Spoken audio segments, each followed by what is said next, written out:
नमस्कार मित्रों, वीडियो में तमाરું स्वागत है। तो मित्रों, अपना भारत देश में कोरोना वायरस ने कारण घना लांबा समयथी लॉकडाउन चालू है। हाल में अपना भारत देश में त्रीजा तबक्काનું लॉकडाउन चालू है।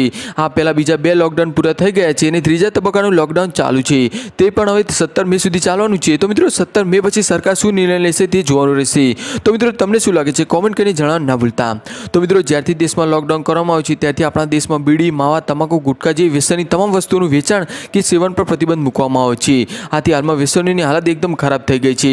तो मित्रों તમે જાણતા હશો કે મોદીજીએ ત્રીજા તબક્કાનું લॉकडाउन જાહેર કર્યું તે સમયે આપણી ગુજરાત સરકારે એક માર્ગદર્શિકા રજૂ કરી હતી, જેમાં તેમણે કહ્યું હતું કે ગુજરાતના 5 એવા જિલ્લા છે જ્યાં પાનના ગલ્લા અને ગુટખાની દુકાનો ખોલવાની મંજૂરી આપવામાં આવશે।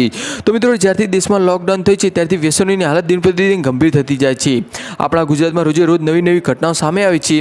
ત્યારે મિત્રો હવે સરકારને પણ લાગ્યું છે કે સંપૂર્ણ લॉकडाउन ના ખોલતા ફક્ત વ્યસનીઓ માટે અમુક વિસ્તારમાં થોડી છૂટછાટ આપવી જરૂરી છે, કારણ કે હવે વ્યસનીઓની ધીરજ પૂરી થઈ ગઈ છે। તો હવે સરકારને પણ લાગ્યું છે કે હવે થોડી છૂટછાટ આપવી પડશે।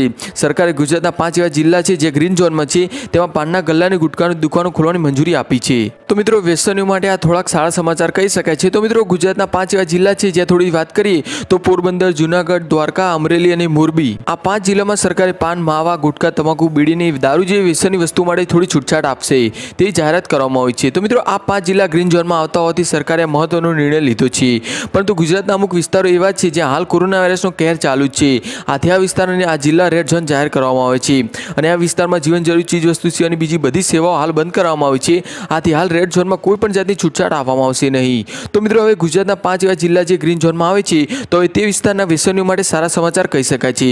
સરકારે તે વિસ્તારમાં પાનના ગલ્લાની, ગુટખાની દુકાનો ખોલવાની વાત કરી છે। તો મિત્રો સરકારે જે પહેલા એક માર્ગદર્શિકા રજૂ કરી હતી તેમાં અમુક ગાઈડલાઈન બહાર પાડવામાં આવી હતી અને આ ગાઈડલાઈન પ્રમાણે ગુજરાતના 5 એવા જિલ્લા જ્યાં પાનના ગલ્લા અને ગુટખાની દુકાનો ખોલવામાં આવશે તેવી જાહેરાત કરવામાં આવી। તો મિત્રો તમને શું લાગે છે કે સરકારે તેમના આપેલા વચન પ્રમાણે દુકાનો ખોલવાની મંજૂરી આપશે કે નહીં? કોમેન્ટ કરીને જણાવવાનું ના ભૂલતા। તો મિત્રો બસ આજનો વિડીયો મને બસ આટલું। વિડીયો પસંદ આવે તો વિડીયો લાઈક કરજો, શેર કરજો, કોમેન્ટ કરજો અને અમારી ચેનલ સબસ્ક્રાઇબ કરવાનું ના ભૂલતા।